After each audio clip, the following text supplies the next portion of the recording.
Good afternoon, everybody. We're gonna wait another couple of seconds as people join us.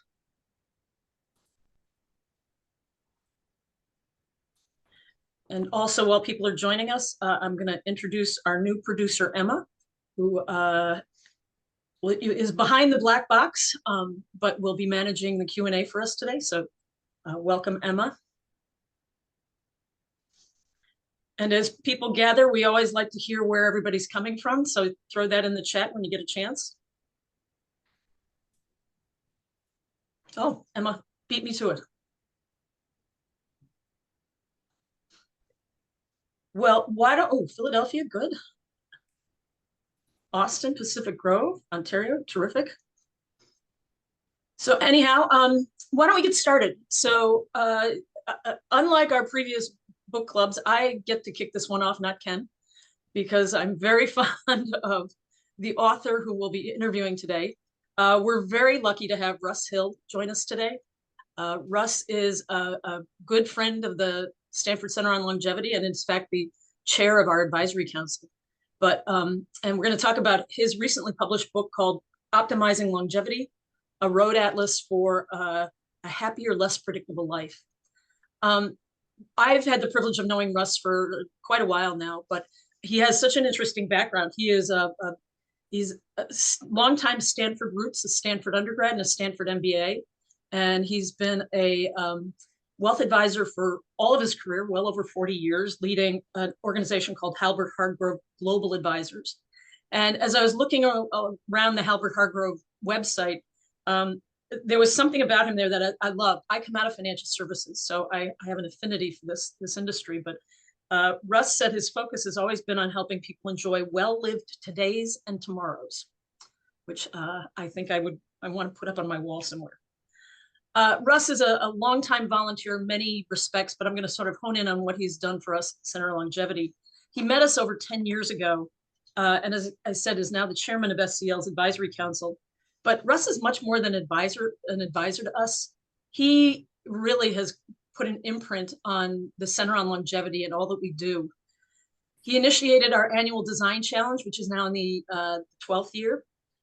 He challenged us a long time ago to start measuring what social and cultural changes looked like, and that launched an initiative we have called the Sightlines Project that has been showcased in a number of media outlets, including Time Magazine a number of years ago.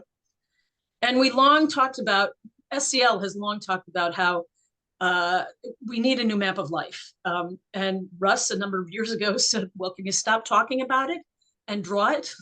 And with that, our new map of life initiative was launched, and that has really become kind of the overarching strategic initiative at the center.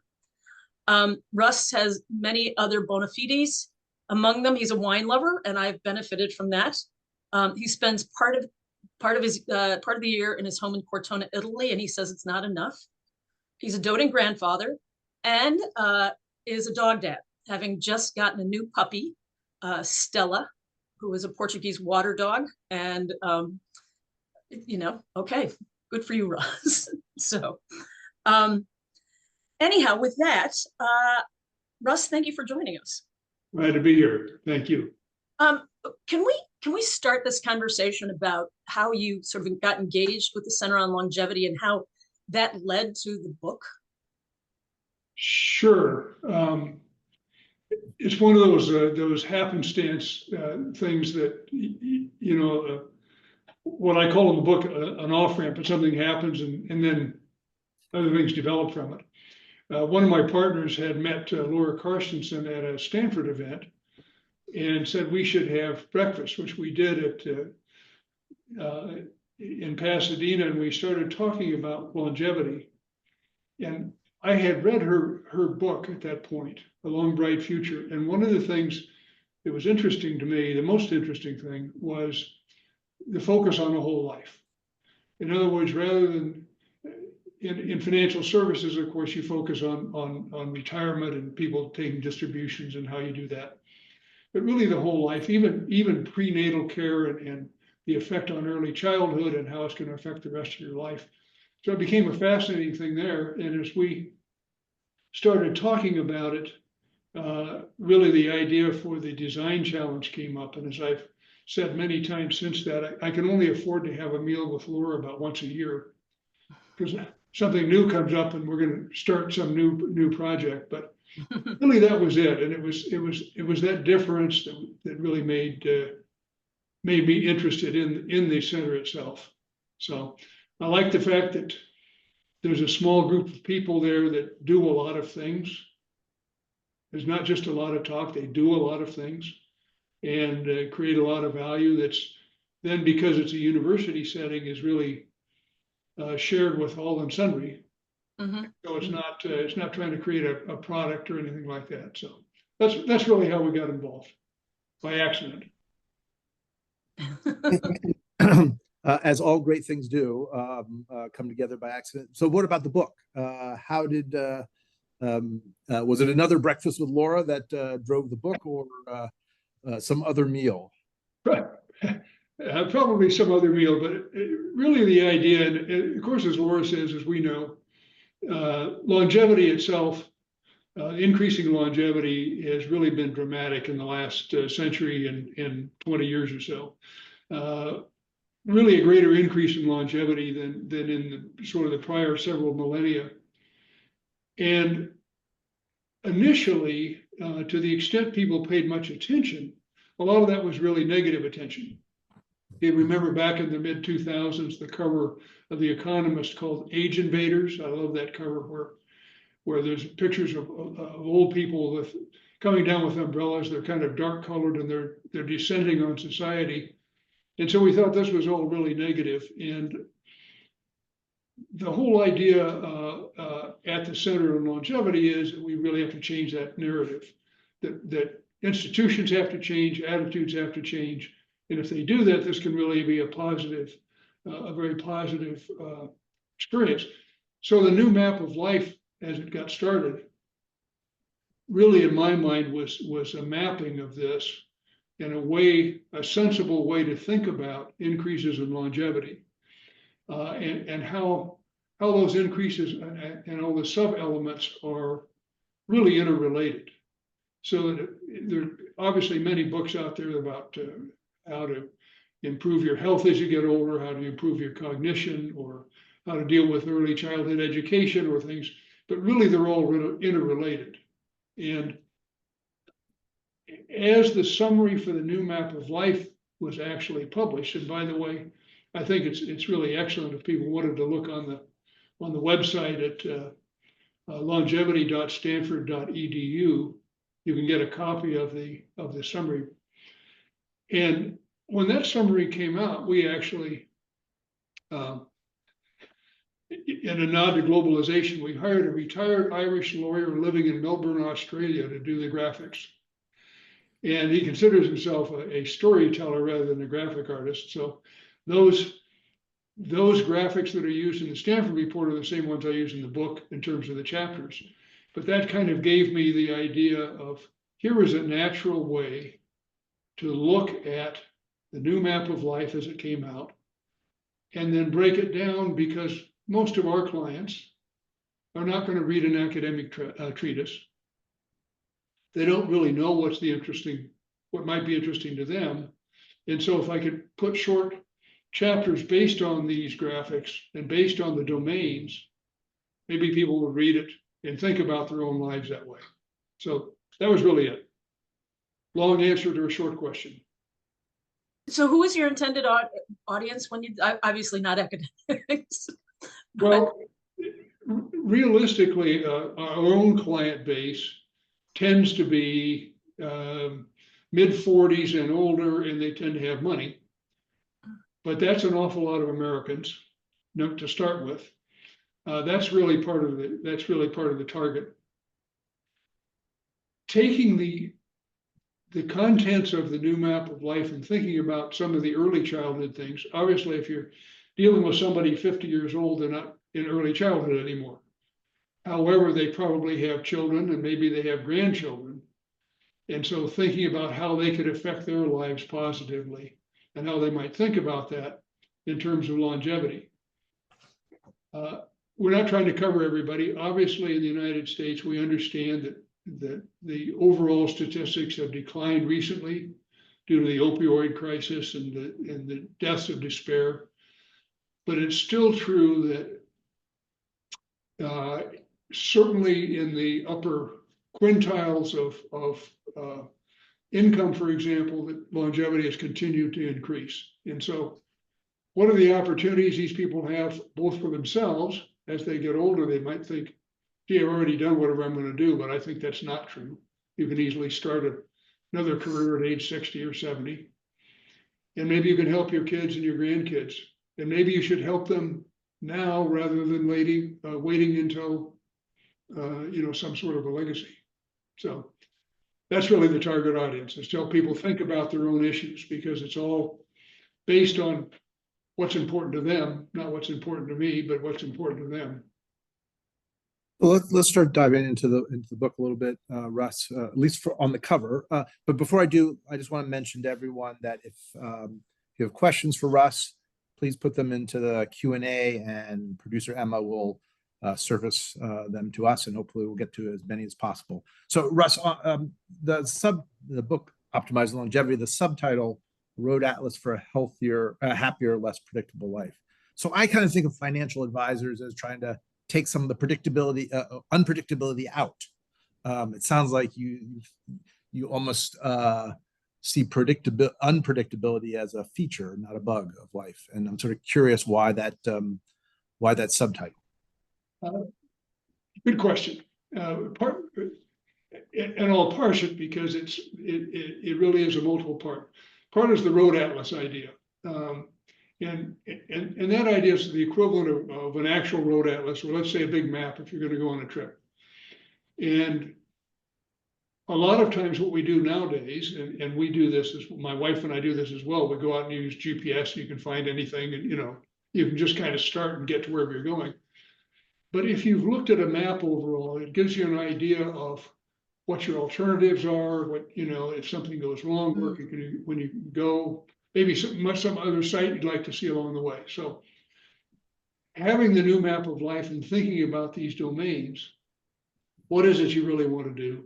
What is it you want to get to? You may not be able to do it today, but at least you can point in that direction. Realistically, historically, I think, to the extent people thought about this, we always thought of life in a linear fashion, right? You had education, and maybe you went to college, maybe not. You got a job, then you retire, and you kind of die, and sort of in order. And that's really not true anymore. In fact, since we did the new map of life work, and we're going to be revisiting it early next year, obviously we've had, for example, COVID, and now work from home and changing jobs and moving locations have become much more obvious to people.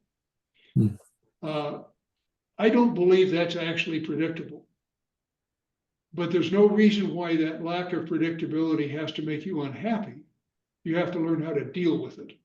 So what I propose in the book is several kinds of tools to help you deal with the unpredictability. One of them is, it's called the personal funded ratio, and we can talk about that, how you calculate that, and what it does for you that typical financial planning doesn't do. But also the idea of using a coach for almost anything. Is it a coach for the new career you might like to have? Is it a coach for how you retrain? Is it a coach for how you deal with family issues? Or there is somebody out there at almost any time when something happens that's already been through it, and it can give you professional help. And I suggest to people that when you have important decisions to make, you should use whatever help you can get that way. So that's why I say it's for a happier, your life is going to be less predictable. So let's do what we can to make you happy as you go through it. That's where the title comes from.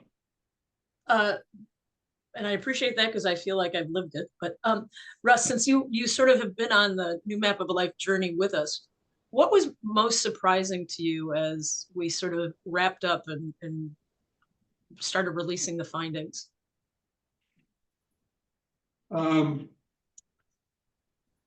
I suppose, and this is one of part of the impetus for the book, is that part of the findings were what I would call policy issues. And I know that was the purpose of doing the new map of life, is create questions and in some cases answers, but a lot of times questions for decision makers, whether they're in government or organizations or things, to deal with these separate areas of longevity, increasing longevity. What surprised me a little bit was that we didn't have too much in there that an individual could take and think about themselves. And that was really the impetus. If you note that in each of the domains, they're reorganized from the way the Center on Longevity started them, but also they're quite short chapters. And the idea is to give ideas and things that you could deal with, rather than trying to project for everybody, this is what you ought to think about things. This isn't a way how you can think about them. So that was the surprising part to me, I guess, and hopefully made us start it, adding some help on the other side.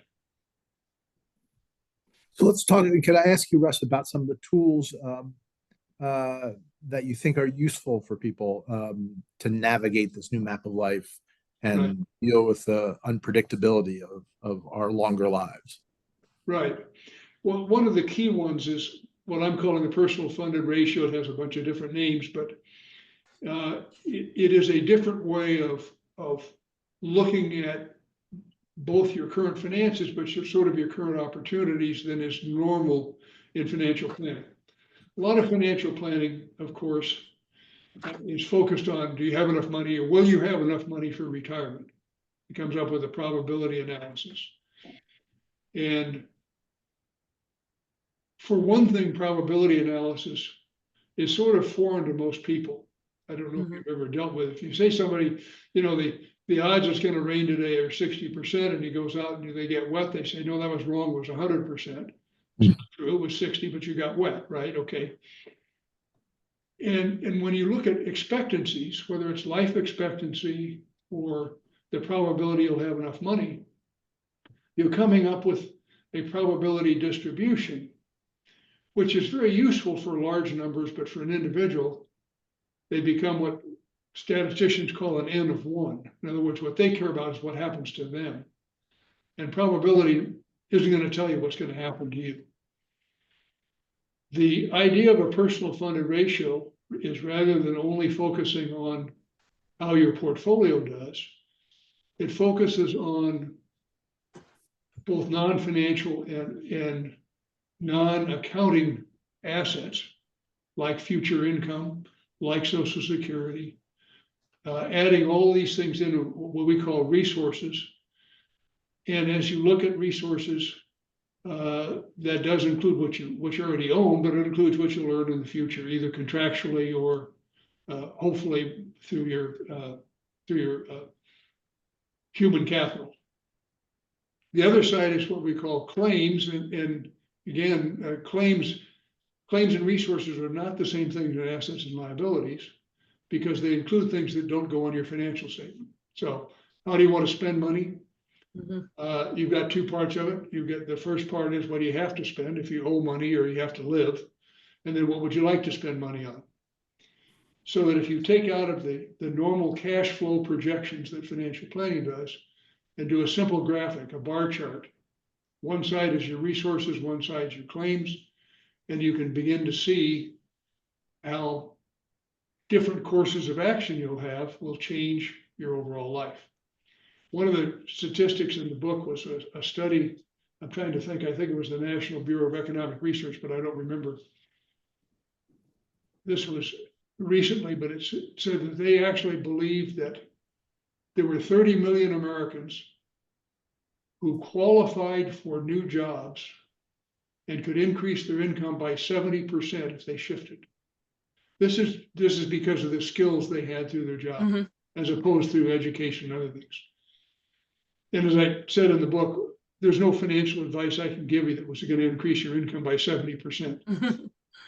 But these are the sort of things, if you come to that and say, do I take time off and re-educate myself or train myself, or do I find an employer that will help me do that? How is that going to affect my overall financial well-being? You can look at that and see it, and people get this. It's an intuitive sort of help that is way beyond having spreadsheets and numbers, which make most people nervous. So a question from our audience that kind of builds on that. Do you see financial advisors evolving into longevity advisors, talking about more than just financial readiness? And if so, how do you see this playing out over what timeline? Well, That's an interesting question. Yeah. yeah, it's a really good question. It's one I'm very hopeful that the answer is yes, because in fact, sort of traditional measures and planning don't really account for longevity very well. And I do see that people are headed that way. Already the industry has various kind of things called life coaching, for example. And not all planning firms use that, but that's part of it. Really trying to figure out what you're going to do later on. We know that, for example, the highest growth rate in new employment is people that are older rather than younger. So many people are going back to work for various reasons. I do think it's sort of like that old saying about science, that science changes one funeral at a time. As old scientists die and the new ones come in with new ideas, it's going to take a while because traditional financial planning, it is a business and it's got a bunch of things embedded in it. And so it's going to be hard to change. I think the demand from people as they live longer will start to pull people that direction. And you already see it. You see a lot more written about longevity, for example, as you well know. And so I think that's going to put a lot of pressure on it. So over the next, I'm guessing 5 to 10 years, you're going to see a lot more people headed this direction. I hope so. So, Russ, that's sort of a statement of how you see sort of the greater longevity and ideas like the new map of life might change the industry. I'm sort of curious about, you've been around the new map of life since its inception, since it was birthed almost. How's it changed your own thinking about your future and the future of your children and grandchildren and Stella the dog? And Stella the dog. Well, the dog is her own person, so she's kind of in charge of herself. Okay. It actually forced me, in terms of writing the book and thinking about this, was really to force me to think more about off-ramps and changes and how they persist throughout your life. One of the things that I found most interesting, and it's touched on in the book, was Tim Urban, who has a fabulous blog called Wait But Why, but was talking about procrastination. And I thought back in my own life as I was writing about what procrastination really means. And I had been thinking about it in sort of the traditional sense, which is you've got a task and you put it off until the last minute. I write about it in the book. I found out I was an English major for a while as I started college, and I could write a finished page every 10 minutes if I had to. I mean, type it and do this. So of course I didn't do anything until however many pages it was due next hour. But that's when you have a deadline. And the problem is the most important things in your life don't have a deadline, or at least not one that you can know about. Your relations with your family, your ideas of following something that you've always wanted to do. You can actually put this off and just go year by year without ever getting to it because there's no deadline. There's nothing and that is something that I would hope that anybody listening here or anybody who reads the book or any of our clients for certain thinks about, because if you want to do something, you better go do it. You just never know what's going to happen, and changing that procrastination. Now, the other element it is in the book was something that I found very useful, which is happened to be a Stanford psychologist years ago named Al Bandura, and talking about self-efficacy. Because if the gift of longer life, which our changes in healthcare and in public health and everything have given us already, notwithstanding any new miracle drugs or anything like that comes out, if that extra 30 years of life you just spend, in my mind, I say playing golf, but what I really mean is kind of not doing anything purposeful, then you really wasted it. So you should be thinking about what it is you'd really like to accomplish, what you'd like to leave as a legacy about yourself, with your kids, with your community, with your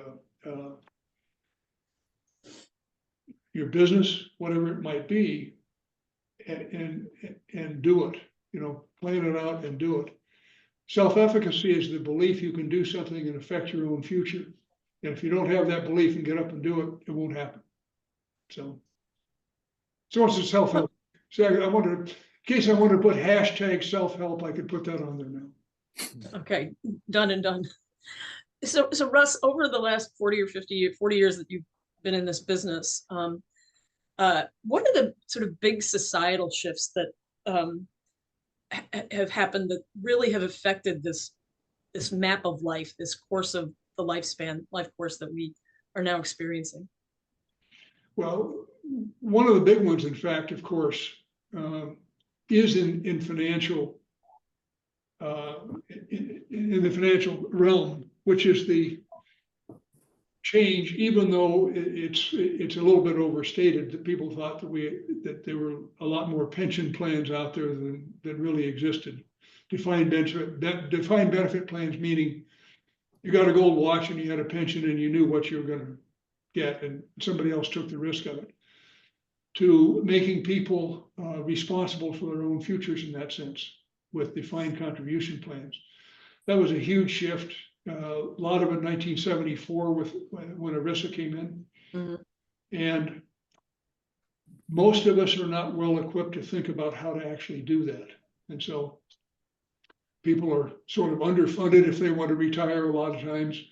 That was a major shift. And obviously we've had many other shifts in society. And by the way, the number for me is not more than 40 years. It's 54 years this September.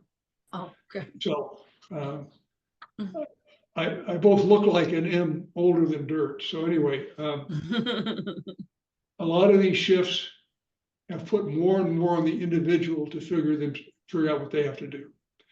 And that's back to Ken's earlier question. So why did I say a happier and less predictable life? Well, your life is less predictable. So what can you do to make it happier as you go along?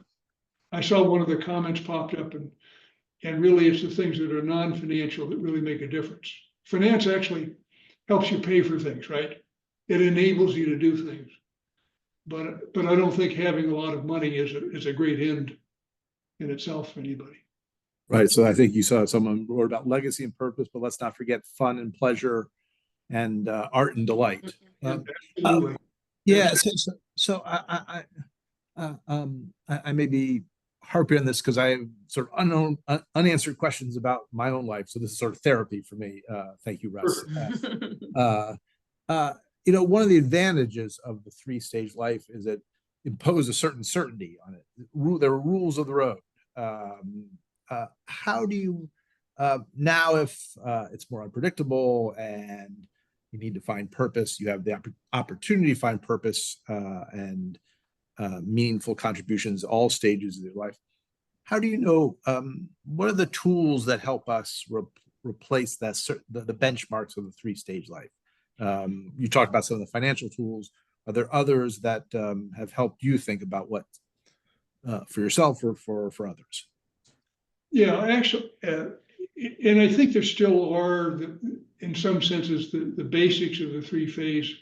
It's just that they tend to overlap each other a lot more than they used to. So in other words, you could be accumulating money as you're starting to take money out of you for reducing work, for example, things like that. I'll go back to the book. There's a graphic in there. That one of the things I say about the graphic is the fact that it looks complicated and you can't really understand it is part of the purpose, because in fact there are three phases. What we would call accumulation, basically transition, and then either decumulation is one word economists use, or distribution as you start to take money out. And at each one of those sorts of phases, the different elements that you have to look at have different emphasis. They all exist, but how do you save money? How do you invest money? What government programs are important at that level? You know, but they have a different meaning at each stage. And you can in fact look at that and say, I'm probably more in transition now than in accumulation, or I'm more in distribution. And so you can get a fairly good idea where you stand. But the reality is that most people are doing these things sort of at the same time. They're not linked just end to end in some linear way. The problem for most of us is human beings hate uncertainty, right? Yeah. We just don't like it. We want to know what an easy thing to do is. And that's sort of back to what I was saying, and I think it really ties into Martha's comment. I believe financial advisors are going to be much more than that. They're going to be either in themselves or in teams that they build, probably not in themselves, but in teams. Be able to talk about a whole lot of issues to help you resolve those uncertainties. Mm-hmm. I don't think there's an easy answer. I mean, there's no tool that says, okay, you're right here. We actually developed one years ago, which is, as I look back on, it's pretty laughable. There's a graphic tool that it showed, you know, kind of where you were. But the reality is you're in different places, and then something happens to you. Something happens to your family. An opportunity comes up, or maybe it's a negative thing that happens and it all changes. So you just have to be aware that this is going to happen much more often. I wish I could give you a simple answer, but I have to charge you for that. Yeah, I'm sorry. Well, then definitely don't. Okay. Good. I actually have a friend whose daughter graduated from USC's School of Gerontology, and she's working for a financial services company. And she's like, this isn't where I thought I'd be, but what she's doing is advising advisors on sort of issues that their clients may face as they get older. So, Right. And always ask your advisor whether they have their own plan. yeah. Because the majority of financial planners don't have their own plan. Yeah. True. So. Okay, try me again. See what else. So what are you telling 20-somethings about how they should plan and how they should think about their future? Well, I don't get the opportunity to speak to many 20-somethings anymore. People in our firm do. But I will say there's a section in the under financial security in the book, which sort of repeats some old tried and true things, which are important to not forget as you're thinking about whether it's about longevity or about more holistic planning or whatever you want to say about that, which is if you can save money early, Mm-hmm. even a little bit of money early, compounding really works in your favor. Getting in the habit of saving some money is very positive. Even if you're going to have to use part of that to retrain yourself and change jobs and all these sorts of things. So to the extent you can actually accumulate some money when you're in your 20s, it's and the habits of saving money, it's really, really important. And for many people, frankly, it's really quite possible. They all say, well, that's, you have to be more privileged and you have to start at a higher level. It really isn't true. Save $100 a month if you can. And something just popped up, 401ks. Absolutely true that there's a lot of young people, for example, who do not contribute to their 401k, even to the level that their employer is matching. So the free money your employer putting in, they don't get it. And that's crazy. So try to live within your means. I know it's not always easy. And by the way, I didn't always do it either. So it's much better to go back and pontificate as you get older. But you really do need to begin those habits. The interesting part about that is the other end of it. we have a lot of clients, and many exist in the industry, who do not spend the money they have, whether they're afraid of running out of money or just because of their habits. There's a very interesting book called Die with Zero. And not so much the book itself, but the concept is every dollar that you die with that is not earmarked for, let's say, charity or your kids for some specific reason, is something that it's an experience you didn't have. It's something you could have done that you didn't do. And I think if you think of it that way, you can sort of do pre-legacy planning with your family and everything. And I think it's really important. We have a lot of clients, and in fact, the industry that is supported by financial planning, which is more people that have more money than average, certainly, they typically die with more money than they expected to.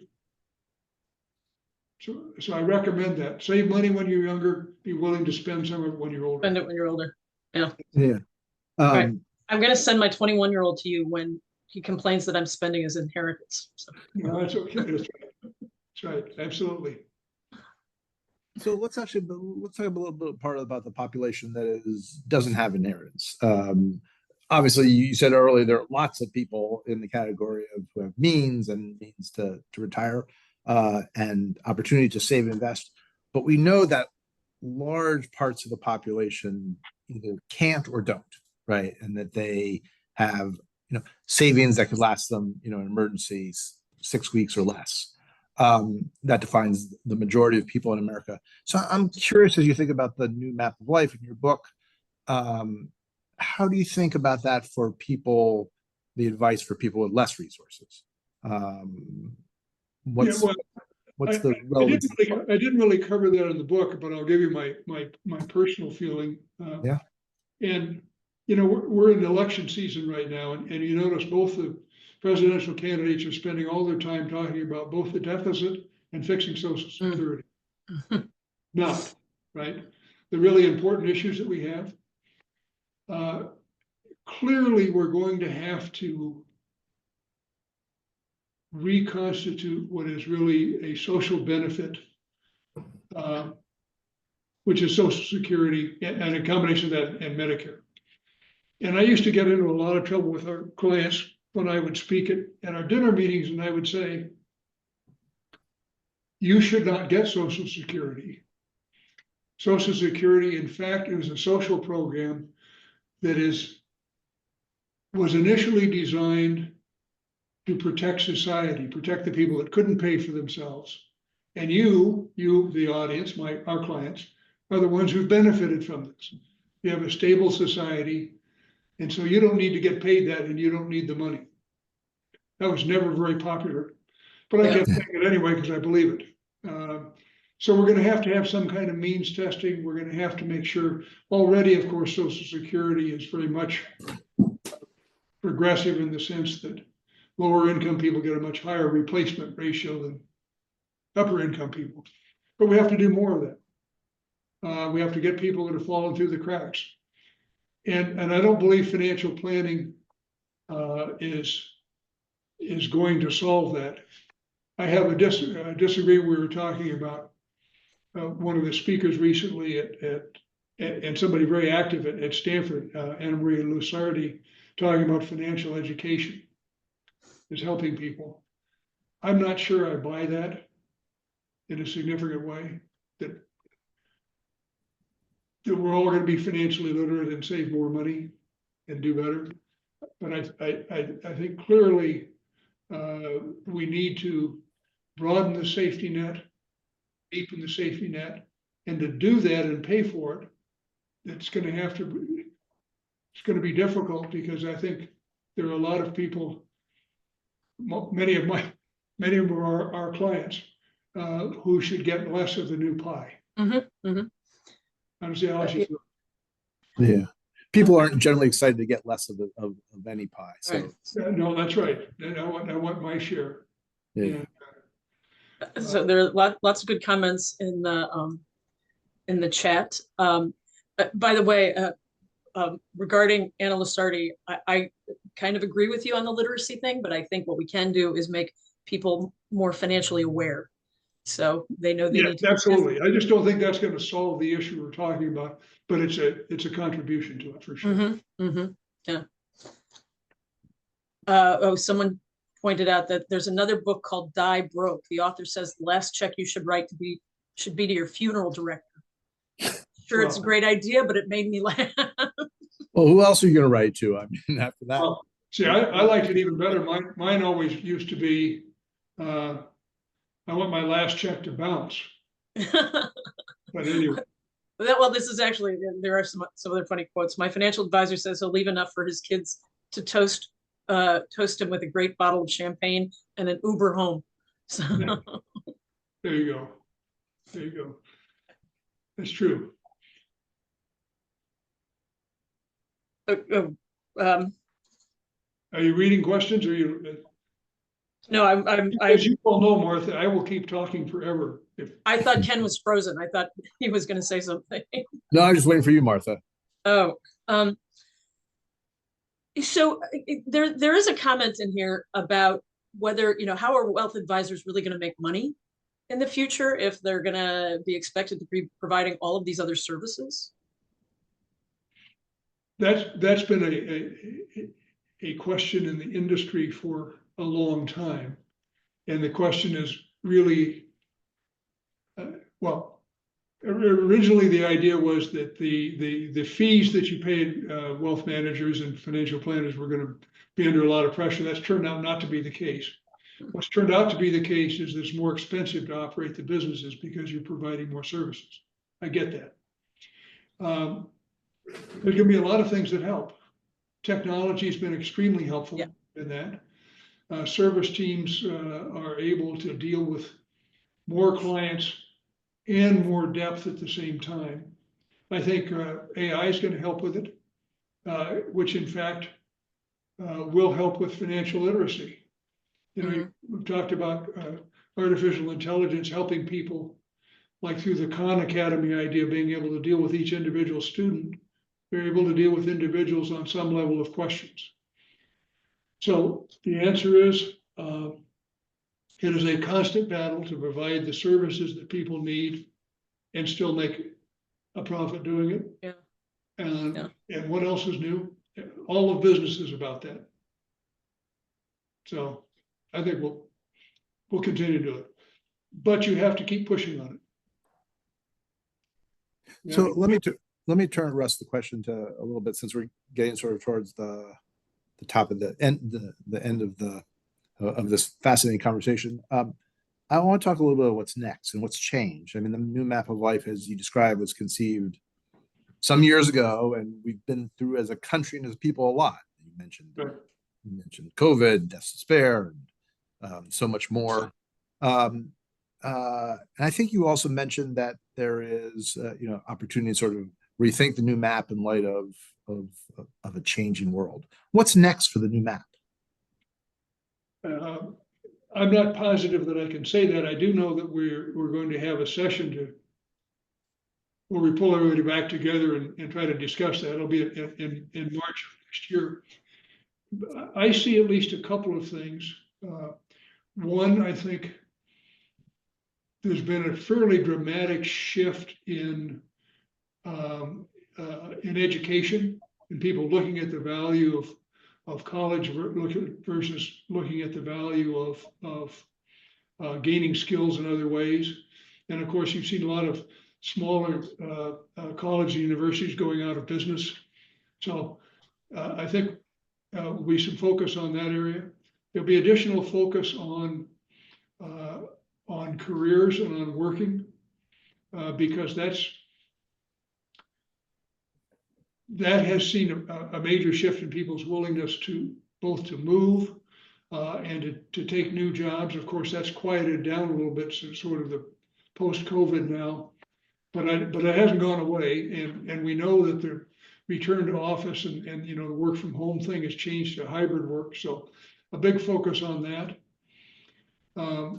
There's an additional area that I think is quite interesting, which is and I think it may become part of the new map, or some commentary on it, is how we view older people, both in terms of, I mean, physically view them in terms of aesthetics, but also how we interrelate with them. And I think we're going to be doing a lot of work on intergenerational, both equity, but also how this is going to affect the workforce. You've seen a lot of companies change their retirement plans. I think we need changes in the government plans in terms of penalties for continuing to work when you're older. But the reality is that multi-generational work teams are more effective, Mm-hmm. maybe not more efficient, but more effective. We've seen that. We've seen some good work on that. Some of it's a little dated now. I'd comment about it in our own company. I mean, I was just thinking about a case this morning. One of our investment counselors is in his 70s, and we kid him all the time about being computer not literate. Say, somebody has to help him turn the computer on. But when you're dealing with an investment issue, all of the younger people on the investment committee listen to him very carefully. Mm-hmm. Because he's already made the mistakes, years ago, that they're trying to make today, and we can fix that. So that kind of team, I think corporate America's figured that out, but they're trying to figure out how to make the economics work. And there's a lot of people that get into their 60s and 70s that would like to, I'll take a pay cut, I'd like to work half-time.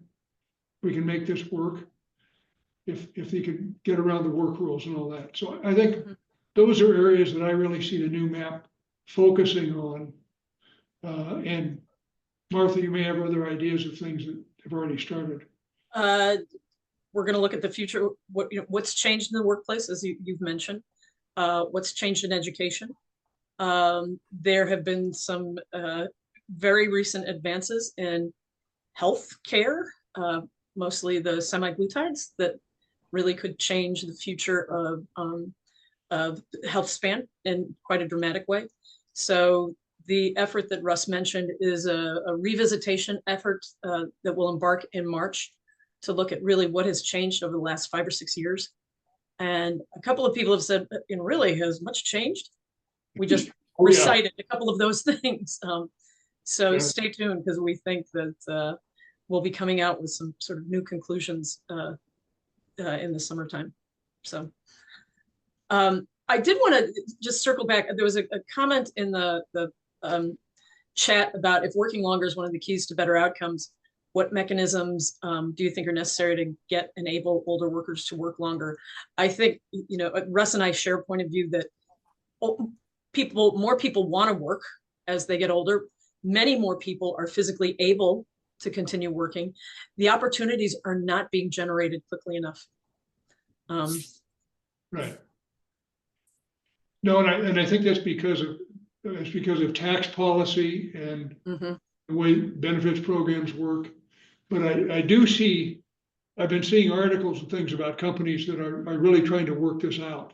And I think it's really important, because you're losing, if you push people out, you're losing all of that experience and that wisdom. And it's too expensive. You just can't replace that immediately. Right. It's in everybody's best interest. So there's a question. Let me bring in a question from the audience, which I think is interesting, and curious whether you thought about it, Russ. So do you think we need to start dividing up the older cohort, olders in quote, to more meaningful subgroups that can be targeted more? Talking about older people as 65 plus, I think that goes back to Bismarck. Right. That's it's a huge group, and lots of heterogeneity in that group. You have the young old and the old, and people who are working and people who are not. How do you think about the diction around it at the very least? Yeah, I mean, I think it's kind of funny, because you see a headline and it says, older Americans do this or want that or whatever it is, and it says, and they're identifying people that are 50 and older, and I'm going, really? But, I think we do need maybe some generally accepted things, because just thinking about the capacities that people have, and thinking about what you want to do now. And this is back to my procrastination thing, because as you get to be older, and I don't know what that means. Is that age 80 or 85 or something like that today?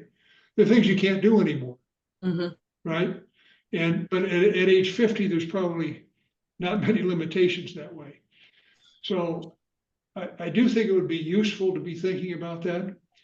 But the secondary, or almost the more important reality for most of the people that we deal with is this.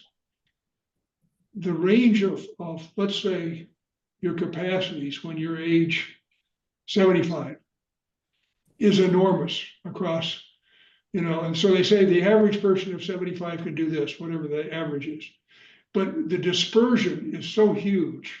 You have to think about what it is for you, your own family history, your own capacities, the things that you're willing to do. One of the things that I found in reading a lot of these books, and we've all read them about health spans, about what you do to have a healthier life. And some of them are so draconian. All you have to do is walk all day, except when you're drinking water and drinking protein and lifting weights. You have exactly 30 minutes a day for everything else. And of course, most people aren't going to do that. You're going to balance out. And that's why I use the term, by the way, the term optimizing comes from, in investing, we create portfolios by taking a whole bunch of inputs together, grinding them up. Unfortunately, using a mathematical model that way gives you a spurious precision, because the models will come out to 4 decimal places if you let them, right? Which is silly. But people want to balance out what they're willing to do in terms of exercise, what they're willing to do in terms of eating better. When most of us try to eat better meals, but we fall over once. Some people say that there is no level of drinking alcohol that's good for you, which I understand from a medical standpoint. I would disagree with to a certain degree from a social standpoint. And we know social engagement is extremely important, maybe the most important thing. And so balancing all those things out as you get older also becomes a factor of both your location and your physical capacity. And so there's probably some way to have a matrix that would be useful. I don't know what it is, Ken. I wish I could, but I'll make one up. To be able to deal with these sub areas, and also then to be able to apply to those sub areas the differences in economics and social factors. And I know the center's done a lot of work with large language models and trying to really parse this out so you could actually look at these different areas and see. When you talk about, let's say, a change in a governmental program, should it affect everybody the same way? No, it ought to be targeted to the people who need it and not everybody pay for it. I mean, it's but there's a lot to be done, and I that would be another thing for the new map of life. Martha, if you're taking notes, maybe for us to think about, one of the outputs could be, in fact, be to further segment the people we're looking at, to say how could that be helpful in decision making. Yeah, we've talked about trying to dimensionalize it across health span. So actually, it's not just age, but it's physical capabilities, those sorts of things. So that's much more important than age. I mean, very very top of mind. Yeah. So we only have time for one question before we wrap it up. And Russ, I want to know what's next for you. Are you planning on writing more? What happens next with all of this? Boy, that's a really good question. I have to talk some other people into what I'm thinking about, but I'm actually thinking about trying to and I don't know whether it's blog or videos or how I would do it, is to try to disaggregate the stuff that's in the book where in many cases I had to cut it short so that it, didn't become too long an academic treatise, but to blog parts of that, and then perhaps depending on what comes out of the next review, to extend some of these things.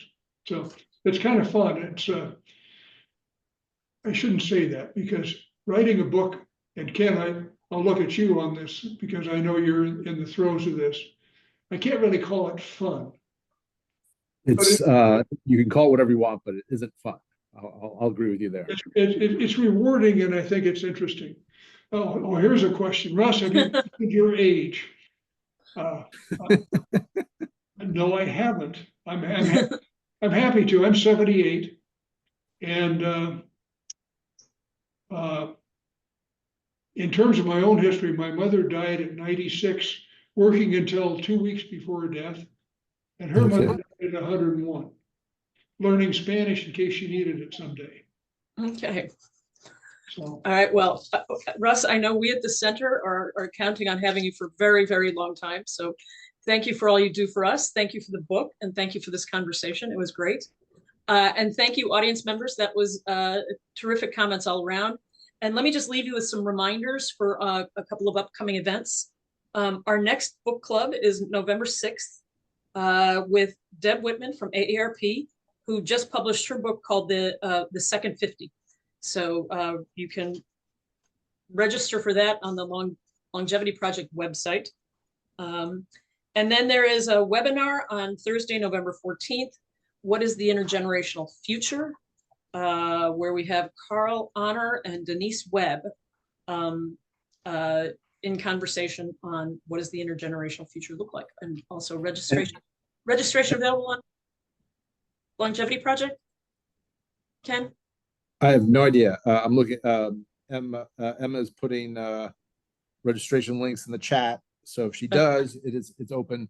And I also just mentioned that Ramsey Alwyn, the CEO of National Council on Aging, is also part of that last webinar.